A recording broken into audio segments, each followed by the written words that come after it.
I want a documentary on the BBC, on Netflix, anywhere of the year of Vardy and the Vardy family in Italy.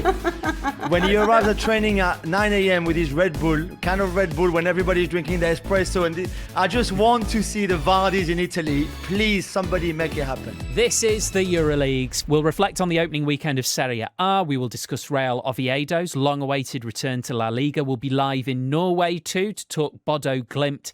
We'll be talking young men and old men, Lamine Yamal and Olivier Giroud.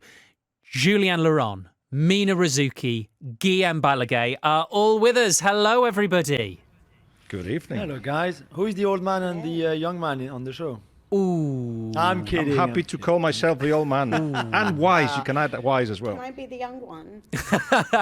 I think it might be me. I might be the youngest, but it's Mina. Anyway. I mean, it's Mina. Hey, Guillem, I've got a question for you, all right? So, this is your first appearance of the new season, of course. This is season 8, episode 2. Would you believe that, of the EuroLeagues? Wow. No, I remember that meeting that we had where you were introduced as a potentially good presenter we don't know yet. Brilliant. And that was like, yeah, let's give him a chance. And look where we are now. And now they know I'm not any good. Now we're lucky to have you. I think it's important to say that this means, Guillem, we have now beaten the following TV series: Malcolm in the Middle, Sabrina the Teenage Witch, Gilmore Girls, Buffy the Vampire Slayer, New Girl, The West Wing, and Boy Meets World. They all finished after 7 series. What does that say about the EuroLeagues? Does that mean people are listening? I think it people does. Are not listening? I think it does. Although, Jules, we've got a while to go to match Plus Belle La Vie. Plus Belle La Vie, yeah. Does that mean anything to you? I read it's on 18 seasons. So my question is, guys, do we have a decade left in us? Then we all be very old. That's true. That's true. That wasn't a yes. I was expecting like a real... Of course we do. 10 years is nothing. I'm told, Guillem, before we do anything else, you had an interesting lunch today. I went for lunch with José Bordalás, who is the Getafe manager, who after 2 games in the league, with only 12 players of the necessary level, they've got Getafe 6 players who haven't been registered. He used 1 substitution per game, against Celta minute 76, against Sevilla minute 96, and he's got 2 wins and he's top of the table with Villarreal, Barcelona, Real Madrid, Athletic Club. Earned 82 million to Getafe with the sales of the players he's had, but that money is not being reinvested into the side, and that means he has to do what he's got, including, and this is of interest to England, Uche.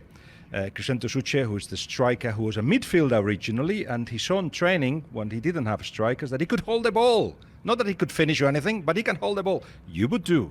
And now, of course, he's wanted by Wolves and Leeds. And even though the story is that he's decided not to go to the Premier League, I think that's very much on. And both Wolves and Leeds have got the chance to get him, which means he'll have no striker. I love that your first thing in EuroLeague Season 8 is just to shock the listeners who are thinking he's going to go in on Barcelona. He's going to go in on Real Madrid. No, Getafe. Straight away, Guillem. Great story, Getafe. Brilliant It absolutely story. is. The most boring team in European football. The most... What do you say, Jules? It's the most defensive, boring style of football you can think This of. is why I think he's the best. I mean, he deserves credit for doing a good job, but this is not my cup of tea. Steve, take it away. Take it away. We can't all be Paris Saint-Germain fans, Jules. I know, all but right? I'm just saying, you know. There is such peer pressure to play this really fancy football, right? Like poor Atletico Madrid, they can't just, lean into what they do best. They've got to try to find a way to do what they're doing. I love Getafe. I love Bordalás. I love that he makes the most out of so little and always wins. I feel like we're just so into peer pressure now where everyone's got to be so fancy. All right. Well, I mean, listen, I'm all for a bit of ugly football. I certainly watch a lot of it in England outside the Premier League. That's a lot of ugly football at Getafe. It's a lot of ugly No, it's football. not. Right. Champions League, obviously 8 games per team, so I'm just going to give you a flavour of the draw, otherwise we'd be here all night. Trent Alexander-Arnold and Real Madrid will play Liverpool at Anfield. Liverpool also go to Inter. They host Atletico Madrid. Chelsea have got Barcelona at home. They've got Bayern Munich away. Newcastle also have Barcelona at home. They go to reigning champions Paris Saint-Germain. Spurs will be in Paris as well. They've also got to go to Bodø Glimt again. Manchester City are going to be in the Arctic Circle as well. It wouldn't be the Champions League without them going away to Real Madrid, of course. Arsenal have got Atleti and Bayern Munich at home and Inter away. You will get all of the best commentaries on 5 Live and BBC Sounds throughout the new Champions League season. We're going to start with one of Arsenal's other opponents on the EuroLeagues tonight. So this is a team that they will be over the moon to have drawn at home. The Kazakh club Kairat Almaty, who beat Celtic in the playoffs. They are the easternmost team to have played in the competition proper. But, Guillem, Real Madrid not so lucky. They will be making the long journey to Kazakhstan. Which is, with the direct flight that they're going to take the players, it's going to take them 9 hours. I'm in Madrid now, and I've been looking at what you do to get there. It's 3 flights, 12 hours. So, yeah, it's going to be far, but it is already one of the stories of this Champions League. I remember many people complaining, "Oh, more teams in the Champions League, that's no good." This is actually good, and it's one of the stories that I'm sure we're going to get into more detail of. Almaty, a city of 2 million inhabitants, and it's only 300 kilometers from the Chinese border, closer to Dubai and Kabul than it is to the center of Europe. So it's great, and definitely one of those trips, especially Real Madrid being there, that I hope to make. I was just looking, Mina, at the geography of this. So you remember when we all used to talk about Karabag and be like, oh, Azerbaijan, that's an incredible trip for clubs to make. Well, if you were coming from England, you get to Karabag and then carry on for another 2,500 miles to get to Kairat. It's amazing. So they're going to cover 45,000 kilometers in their campaign. That's a record-breaking distance, and it actually is more than doing a full lap around the Earth. So that's crazy to me. I mean, think of the trip that they've got to go to Lisbon, which is nearly 7,000 kilometers to cover.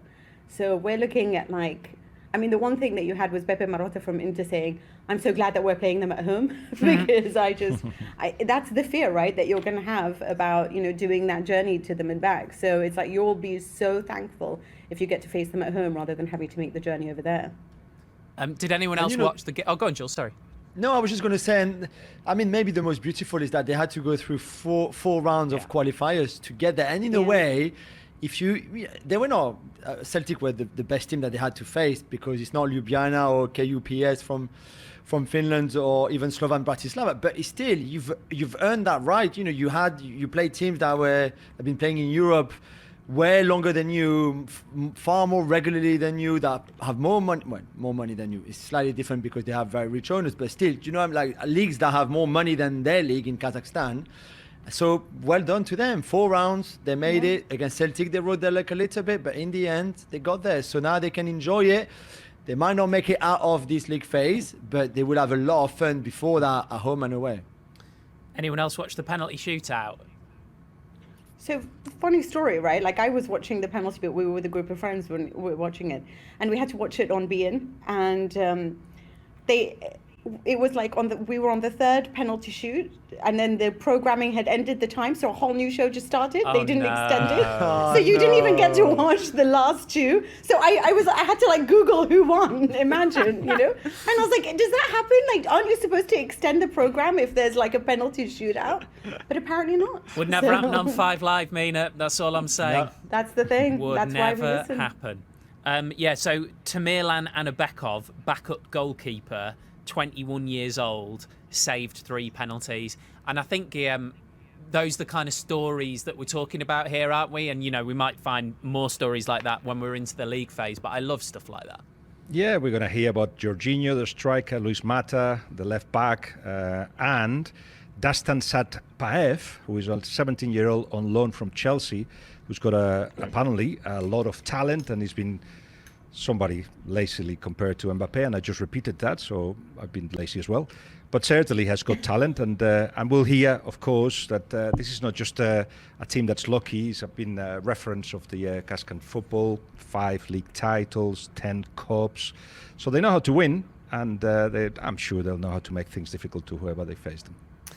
So we've got the Champions League easternmost club and also the Champions League northernmost club. Bodø Glimt will be in the Champions League proper for the first time in their history. They beat Sturm Graz 6-2 on aggregate in the playoffs. So as I mentioned, they've got Tottenham again. They've also got Manchester City at home and Juventus at home as well. Let's speak to Norwegian football journalist Mats Arntzen, who joins us live from Oslo. Mats, good evening. Good evening. They must be over. I'm very good, thank you. They must be over the moon with that draw. From a sporting perspective, it's quite difficult, but there will be some really cool fixtures. I think the fans are happy with the away games, going to Dortmund, going to Madrid. But the chances for going to the next round, not so sure. You know what? I really hope that we get to see either Spurs or Manchester City there when it's really properly cold. Because it was a bit overdone when Spurs went there in the Europa League about, they're going to the Arctic Circle. It was about 12 degrees because it was at the back end of the season. But around Christmas time, that would be something else, right? Yeah, it's way too beautiful in the summertime. Then it's just a pleasure going to Bodø. But in November, December, I think José Mourinho could say something about that because I was there and I think it was minus 10 degrees and the wind was coming straight from the sea and over the stadium. So that was not a rainy night in Stoke, but a rainy night or a snowy night in Bodø. That was Roma, right? Wasn't it, when they hammered them? Yeah, 6-1. So it's based in a town of 50,000 inhabitants, but the success is not by chance, is it? We're talking about a team that has dominated the domestic championship. Yeah, and they've done it like step by step with a clear plan all the way. For example, I think it was maybe when was this? 2017 or something. They got rid of their top scorer because they wanted a striker that was more pressing. They wanted a centre back with a better playing style. They did some choices that we were not used to in Norwegian football that were a thought behind it. And they've done it step by step with a really good coach, having a plan, having a system that's it's their way or the highway. So and they've just built step by step. You mentioned the coach there, Kjetil Knutsen, and he's been linked with a few jobs in Europe, and including in the Premier League. He's been there since 2017, and really this is part of the success, as you said, is also him. Are you surprised he's still there? Is there something special there that just keeps him there instead of maybe going to a bigger club, or do you expect him at some point to leave for a bigger club? I think it surprises everyone. I think there's sporting directors all over the world thinking, what's wrong with this guy? Because he didn't even want to speak with Ajax when they were on for him. And they're now able to pay good price. It's not. I think they can pay the same as if you go to Netherlands or Belgium, for example.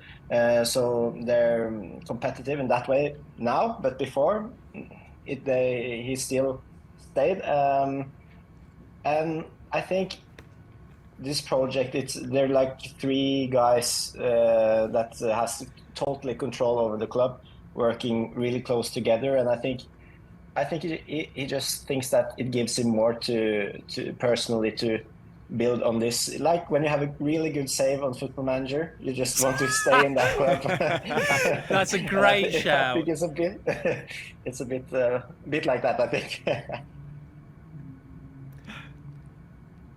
Can I ask, from a financial point of view, this is a club that has earned every bit of money and has had everyone contribute, fans and everything. And what is the budget like for them? Do they think that they have a hope of getting, as in winning a few matches financially? How do you think whether they will use that as a way of saying, we can't compete, although they've shown themselves to be able to, at least in the Europa League? Well, financially, they're miles above all the other clubs in Norway right now. I think their economy, like I said before, it's like some of the top clubs in the Netherlands, with a few exceptions. So it's quite, because they have so much profit, they don't have it's such a small club, so this money becomes very big for them. But right now, the most important thing for them, I think, is to build a new stadium, because I'm not sure if you've seen the stadium they're playing at. It's not very cozy for the away teams, but not very cozy for the fans either. Yeah. So they need to build something around, build a new stadium, a more modern stadium. So they will try to use as much money as they can on the stadium, and they're also trying to get the city to spend as well, to invest. So because there's a lot of people coming to Bodø because of Bodø Glimt as well, it's really good ad for Northern Norway. I love going to Norway because people are very knowledgeable on football, on European football. They buy all my books. That also helps. But generally, when you had the book launch sometime about, I think it was with the Messi book. Yes. Well, in that visit, in fact, in every visit to Norway, I've always been a little bit shocked about the cultural debate that's been going on how you should play football. Norway were number 2 in the world with a very, very defensive style, and there was others that are in love with the Pep Guardiola football. And I just wonder if what the success of Bodø Glimt and Kjetil Knutsen and the style that he uses has finished that debate for good. I think so. Everyone's going to press high now. Everyone's going to play from the back. Because as you said before, we had 2 successful teams. It was the Norwegian national team and Rosenborg. And Rosenborg tried to play their own style, really offensive. And then you had Norway sitting back, playing long balls, counter-attacks. So there were 2 different styles, but both having success. So it was always a bit 50-50, the old school saying that you have to be pragmatic and everything. But I think now, if you want to achieve success that's more than you thought, you have to build a style that's possible to take the next step and then the next step. And I think you see a lot of other Norwegian clubs trying to do the same as Bodø Glimt. And if Bodø Glimt are able to do it, I think there's no excuse for other teams in Norway not to do it, because a team with 50 to 1,000 inhabitants so far north with those conditions, it's then it's just a matter of trying hard enough, working good enough, and then we'll see if there's someone else able to come to the same level. Mats, this is how it always goes on the EuroLeagues. The guys ask you really interesting, deep questions, and then it's left to me to ask you things like, why do fans bring giant toothbrushes to matches? I'm not really sure how that started, but that's a really old thing. They've done it for, I think it was at the cup final when they went to Oslo. They had these big toothbrushes as well. So I'm not sure why it started, but it's become a good symbol for them. And but they're weird up north. My family's from there, so you never know.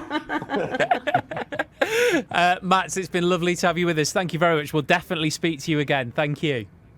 Thank you. Great stuff. Brilliant. Mats Arntzen there, Norwegian football journalist, joining us live on the EuroLeagues from Oslo. The story of the week, from my perspective, is that it looks like Jamie Vardy is on his way to Cremonese. Cremona is about an hour from Milan. Tell us about them, Mina. Tell us about the club and the place that Jamie Vardy looks like he's going to. It was interesting because actually Davide Nicola, who is a specialist when it comes to saving clubs from relegation, but never has really shone when he has been in charge for a whole season for a team. It's almost like, you bring him in for the last 12 matches of a season and he'll get you through. But Cremonese was the last team to be promoted into Serie A, just like you said, an hour away. And in keeping with the senior citizen theme that Serie A has got at the moment. At the moment? for the last 50 years, you mean? Hey. Once upon a time, this was the creme de la creme of all football leagues. Sure. But yes, indeed, they've decided to go for Jamie Vardy. Now, when I first heard this was being reported by Di Marzio, and everything that he reports is usually always spot on. So when he was saying this, I was like, are you sure Jamie Vardy is going to go to Cremonese? Like, it just didn't make sense to me, considering their budget at the moment, considering the team they got. Obviously, this is the side who, on the first game of the season, defeated Max Allegri's Milan, who are being tipped to be sort of the anti-Napoli, to really make a go of it in the Scudetto because of Allegri's pragmatism, because of his ability to win all these different competitions. And then Cremonese had the most amazing game at San Siro, and everyone is, piled onto Milan. And you are thinking to yourself, yeah, but it's Cremonese. And now they're going to add Jamie Vardy. And it looks like this rumor is actually true. It is taking off because now he's shown a willingness to go in. He's going to be 40 in September, in the first week of September. And yet they do think that his experience and his know-how is what they need to move forward. Now, here's the thing, right? Italy complain all the time, every time they don't qualify for a World Cup, that they don't develop youth in this league. Oh, this is what the media complains about all the time. We don't give any youth a chance. We don't allow them to develop. We don't progress. We don't even give them the space to play. And then since Kevin De Bruyne and Luka Modric has come in, the media has been beside themselves. Gazzetta tipped Napoli to be the best this season for the simple sake that they're the oldest squad in the league. They actually said that. They said, it's because of that experience, because Antonio Conte knows how to work with that experience, because having the oldest outfield player since the 94-95 campaign in Kevin De Bruyne is going to make the difference. Now, watch whether or not they're going to maintain that when, and I mean, I'm thinking this is for sure going to happen, when Italy don't qualify for another World Cup. And I wonder then whether they're going to say, yeah, well, maybe we shouldn't have been so happy that all these older stars are coming in and taking away the youth that are not being given any opportunity at all to show what they can do in Serie A. In fact, is it a genuine suggestion that experience is absolutely, the worth of it is huge? And is it a cultural thing that the respect for the eldest actually it's something that comes out into football, and especially the managers, you will be 60 and still will be considered to have the right energy for what you need to do as a manager. Where does all that come from? Well, listen, I think there's a valid point to needing experience and needing leadership within your side, right? That was kind of a little bit of the stick that we used to beat Chelsea with. It was too much of a young squad. Was there enough leadership within it? Was there enough experience within that side?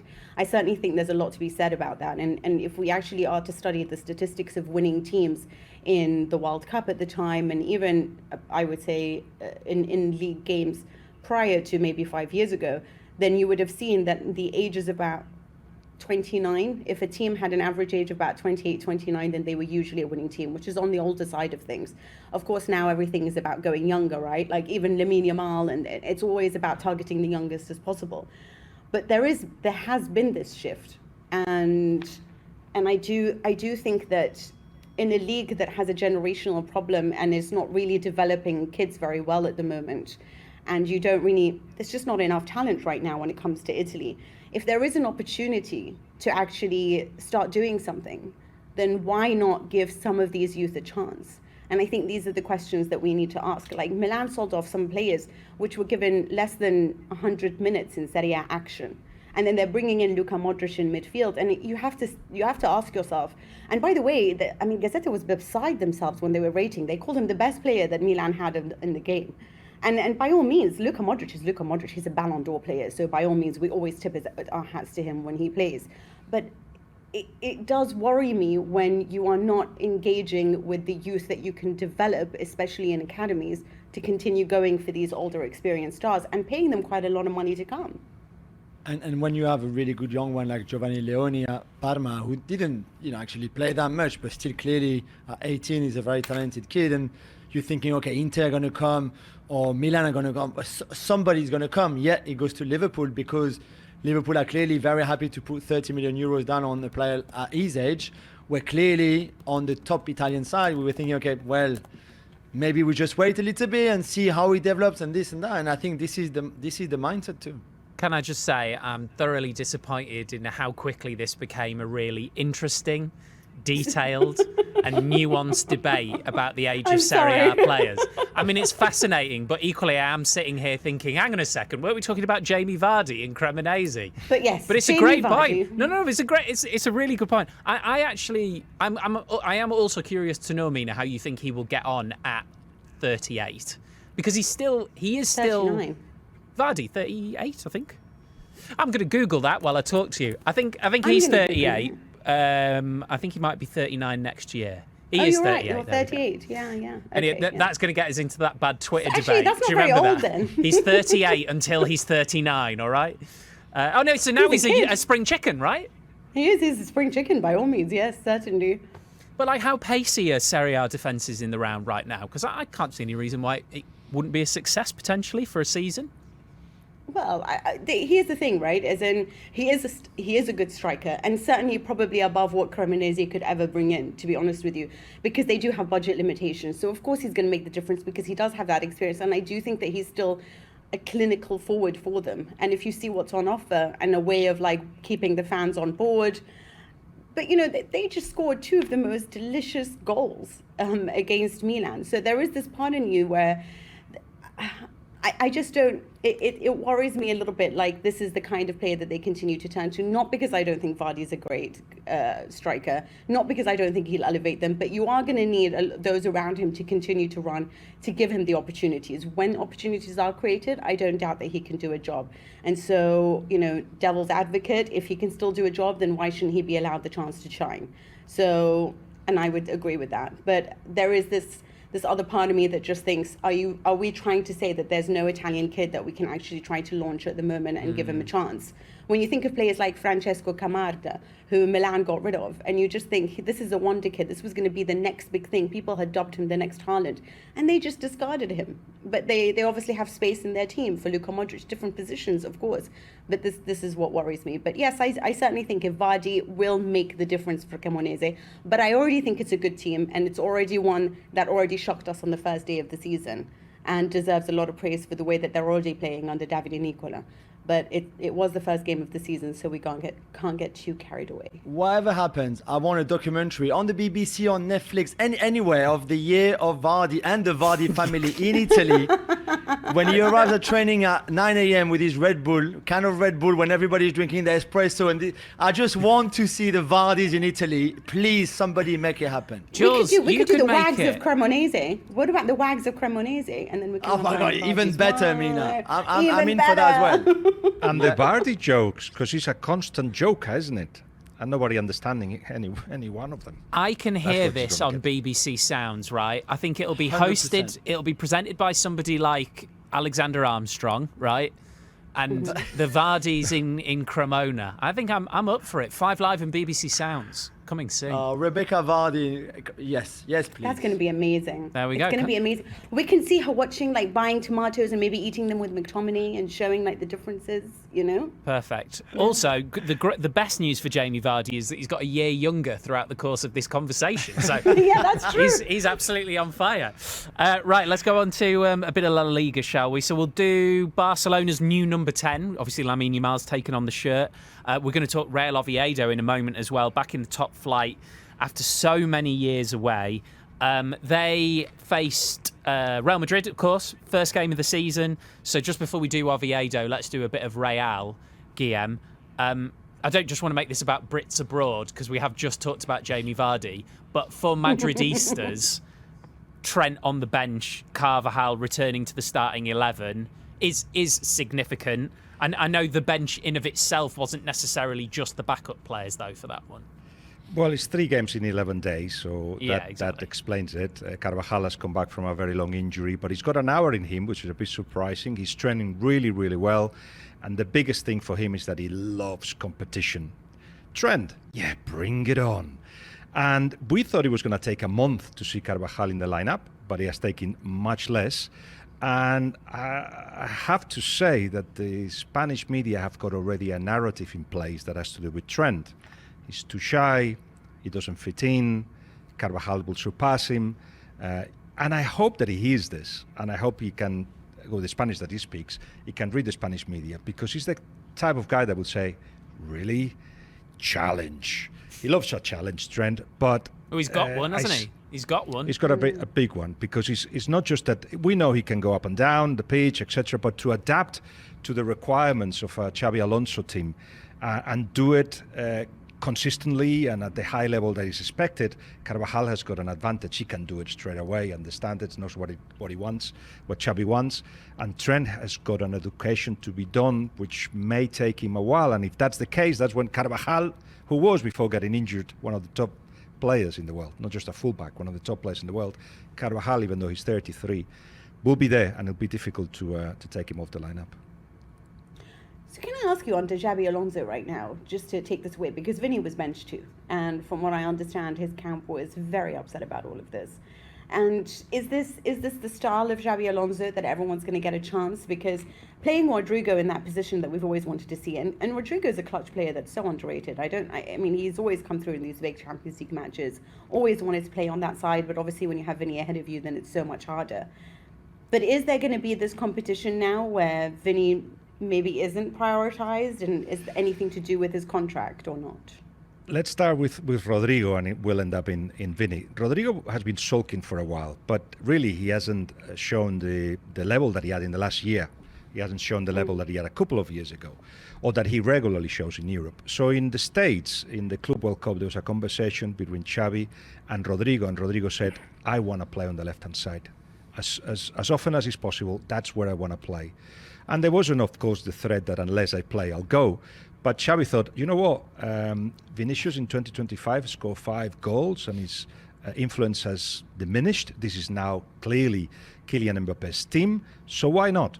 So given the first opportunity, Rodrigo plays on the left-hand side, does quite well, was with Mbappe the one that shoot more often on goal, and I think we're going to see more of that. Then Vinny comes on, scores a goal, assists, and the happiest man there was perhaps not Vinny, who on the bench was like, I want to play. Rodrigo not happy because he's coming off, shouldn't be taken off. But Xabi Alonso, who thinks I've got competition on the left. Rodrigo will be a left winger the rest of the season, and let's see how that works out. We're now going to talk about the story that I think I've been most excited to talk about all night, and that is the return to La Liga of Real Oviedo, who lost that game 3-0 to Real Madrid. It was their first home match back in the top flight since 2001. Their last home match in the top flight, also against Real Madrid. There are so many great stories around this. I love this from Sid Lowe in The Guardian, who talked about the teams that have been to Real Oviedo in between those 2 matches against Real Madrid, separated by 24 years. 168 teams have been there in the interim. Teams like Pumarin, Atlético Astorga, Coyota, Montañeros, Condal de Noreña, Real Titánico, or CD Mosconia. Well, I am delighted to say that Real Oviedo fan Diego Crespo has joined us live on the EuroLeagues. Diego, good evening. Good evening. How you doing? Really good, and it's lovely to see that big smile on your face. So just tell us the emotions for a Real Oviedo fan right now. Well, Guillem sure knows a lot about our history. But returning to the first division was a dream for all the fans, and 24 years of waiting. We are talking about different generations of fan base, of Oviedistas, with a common goal. That is something that very few fans can understand. I think there are cases for example, in England, Nottingham Forest, to give an example, no, they were longer than us, I think, out of the top flight.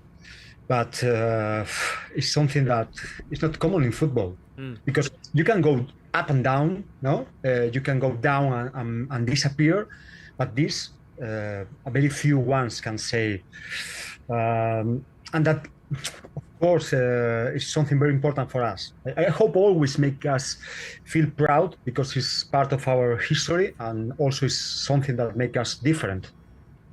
Diego, we've been celebrating the return of Oviedo, but let's go back to the worst moments of the team. Just take us to moments where players weren't paid, where the fans perhaps were very unhappy, where the club almost looked like it was going to disappear. Give us more of that. Well, fans very unhappy? Don't think so. Don't think so. In 2001, when we went to second division, to the second tier of Spanish football, as you know, yeah, of course we were unhappy, but nobody expects the future after that. And when we went to the third division, the fourth tier in Spanish football in those days, that was don't know. I think it's something. If you see that, you understand different way of football, because all the teams you said are teams that only locals knows, only people who follow very low tiers knows about them. But it's been a long journey. We are really happy because all the things happening during those years, because it was more like the road, not the ending. No, for us was always waiting for the returning. But right now, when you look on your back, it's a way. It's something that you are very proud of. All the things when were any problem at the moment was something very problematic, controversial. But right now, seeing that was like we need to feel very, very, very proud of that. So what happened then? How did they come back up? What changed, and what has been the key to the success? And more importantly, maybe, can you stay up now that you've waited so long to be back up there? We'll see. This season, of course, for us is celebrating. You know, having fun, enjoying, creating a new community, more sharing the moment with all the fans. But I don't know if we are able to be in the top tier. I hope so. I really think that the team, the club, are ready to do that. It's nothing crazy. Of course, if you check only the numbers, but I think we have a strong fan base, a strong team. Yeah, I think we can stay up in Primera División. Why not? You know, we have been 24 years waiting for a dream, an utopia. Because if you talk with someone, it's like, man, you are in third division. You are not able to come back to first division, to La Primera, with the Galácticos, all those teams, you know? So why not? We need to dream, because we have been dreaming 24 years to come back, and that dream comes true. There was a moment, of course, a key moment. There were many, but certainly around 2012, when the new owner kind of goes missing and the club is on the verge of folding, the fans saved it. But that moment, it's one that perhaps is not very well known. Before Carlos Slim, the millionaire Mexican, put 2 million into the club to match the 2 million that the small shareholders all over the world through social media had actually put into the club to save them. And that moment is a radio show. So there's a comedian in a radio show and rings the son-in-law of Carlos Slim, this millionaire, Mexican millionaire. And this comedian puts the voice of Butragueño. And he starts talking to him about saving Oviedo, and would you save Oviedo? And he changes his voices to Hugo Sánchez and to Jorge Valdano. I'm not sure the son-in-law, Arturo Elias Ayub, kind of knew what was going on, but eventually he was told, this is a bit of a joke. You know, this is this Oviedo club that is almost in the verge of disappearing. See if you can do something and talk to your father-in-law. And he goes like, actually, that's a good story. I think I should do that. And on the back of that joke, they actually got involved. Carlos input the 2 million, as I said, plus 2 million of the fans, and then the club was saved. Wasn't it more or less like that? Yeah, it is.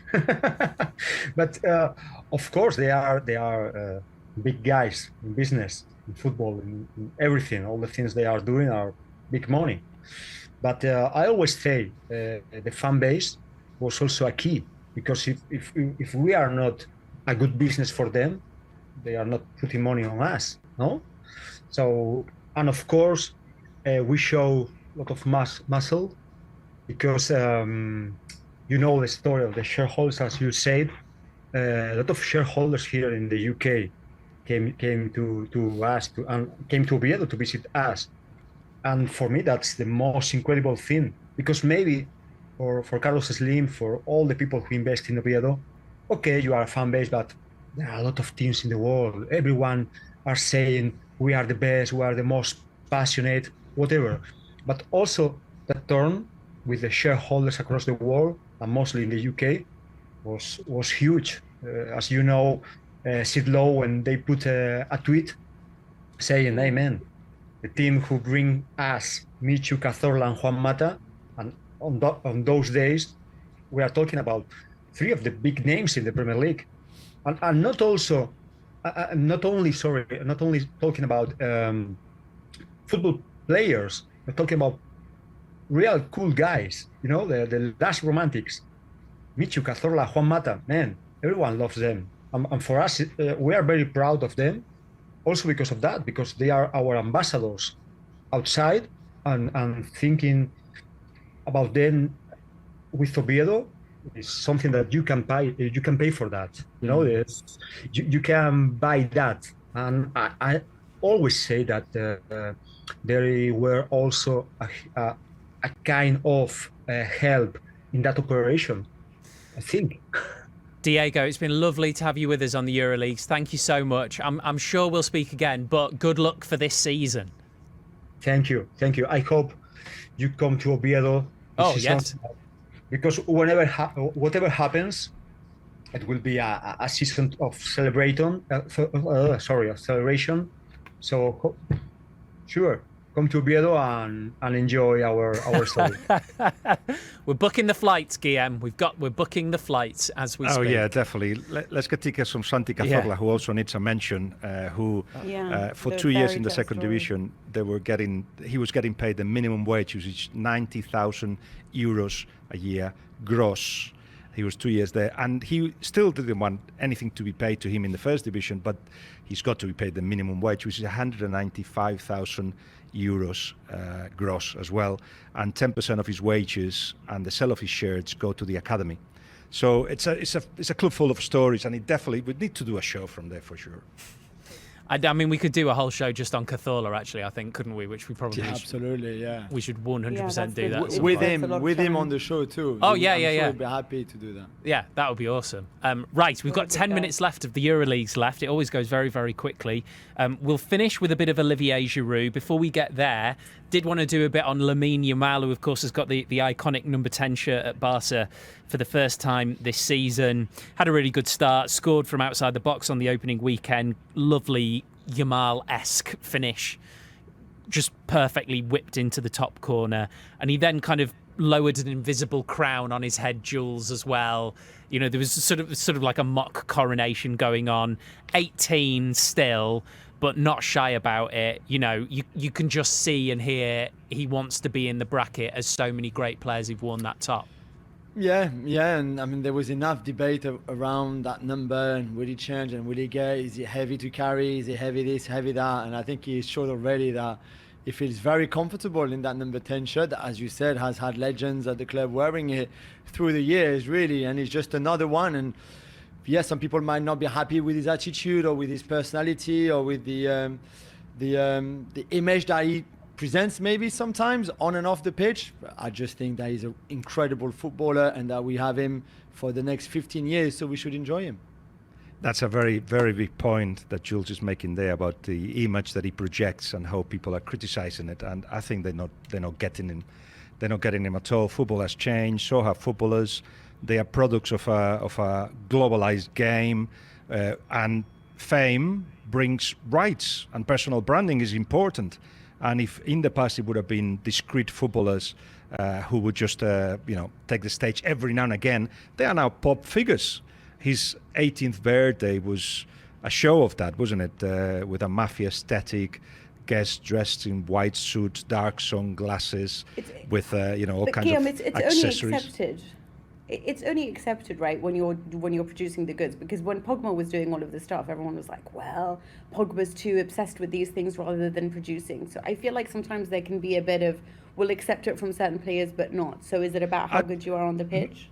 Maybe, but Mina, for me, it's a genuine reflection of this era where a display of status, luxury, ambition, it's seen as a good thing. And if ordinary people like ourselves do it in our Instagram or whatever, why wouldn't somebody who's a world star do it as well? Some say, the risk is that he could lose contact with the fans. I cannot identify with private jets or stuff like that. Yeah, resonate but with them, these players are not wrong. They are children of the time. And being of your time is not good or bad. It's just what happens. It's inevitable.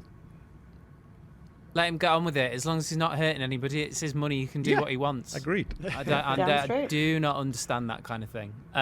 Right. Very, very happy to be finishing on Olivier Giroud, who is more than twice the age of Lamine Yamal. Turns 39 next month. Back in Europe, Jules, loving life at Lille. Yeah, back in France after 13 years. He obviously left Montpellier at the time back in 2012 to join Arsenal, and then there was obviously Chelsea as well and Milan. Then he went to the US for LAFC in MLS. Didn't really work out. They played counter-attacking football with him, and he was like, hang on a minute, have you never seen me play, or do you want me to run 80 yards? I can't do that at my age, or even when I was younger I could not do it. So it's probably the only place where things haven't really worked out for him, because apart from that, everywhere it's been great. And I guess there was always, because of his age, a little bit of skepticism maybe about him coming home and see what he could do again in Liga, where he left in the best of situation after winning the title with Montpellier in front of PSG and finishing top scorer. But really, he picked up where he left it, because he scored 2 goals in 2 games, 1 in each. The winner against Monaco in the 91st minute, he was still on the pitch, still good enough physically to last that long. And in the first game as well, he was outstanding. Really, he was good in pre-season, and he just has that aura about him and the charisma in a team that is a young team. He's got, you mentioned twice the age of Lamine, for example, but Vardy, who he plays with, who is this wonder kid from the Lille Academy, is only 17 as well. So, he's old enough to be his dad too. It's just, and that role of big brother in the dressing room is something that he really, really likes. So I think everybody in France is loving the Giroud mania, and very happy for him to have come back in that manner. Has he always embraced that, Jules? Or not? Because my experiences of Olivier Giroud, of him sort of sweeping through mixed zones after France matches at Euro 2016, and he didn't seem like a player who was massively interested beyond his own career, but then we all get older and we all change. Yeah, it's an interesting one. I think at times, especially 2016, he was not really a starter in that team. Then his role became obviously much bigger in 2018 and then the rest, and he had an incredible international career when you think about it, and he's still France's top goal scorer ever, ahead of Thierry Henry or Michel Platini or those kind of guys. And Kylian obviously will overtake him at some point very soon, but for now he's still Olivier holding a record that nobody would have ever thought he would get, because let's not forget, this is somebody who when he was younger nobody believed in, no academy wanted him, no top flight team wanted him either. He had to go through the lower leagues, 3rd division, 2nd division, before finally making it quite late. He was very much a late bloomer, and that's why maybe also at 39 he's still kind of fresh, because unlike Lamine, for example, he didn't start at 16 or 17 or 18. He started much later in the top flight, football that matters the most. But yeah, I think he became very much a team player from quite early on, because he knew he didn't have the talent of a Benzema or an Mbappe or a Griezmann. And for him to be relevant in a team outside of scoring goals was to be that team guy that would press and run and do everything he's been asked and try to be a good teammate. And I think this is why as well maybe he has been a bit underrated, I think, through the years, because he's a wonderful goal scorer, but people maybe didn't see that much his side of his game. I do love a late bloomer as well, Mina. I think those stories are great. I mean, this is not exactly on the level of Jamie Vardy, is it? But like my first memory of Olivier Giroud is when he's playing for Tours in Ligue 2, and Middlesbrough nearly signed him in the Championship. And that for me is a real sliding doors moment, because yes, he went on to play for Chelsea, Arsenal, AC Milan, Los Angeles FC in France, but he almost had it all, I'm just disappointed he's not in. That's a great one. I'm just disappointed he's not in Serie A, because that's ultimately where they are. I mean, he was such a clutch player that when Mina lost him, Yeah, you're right. He is too young.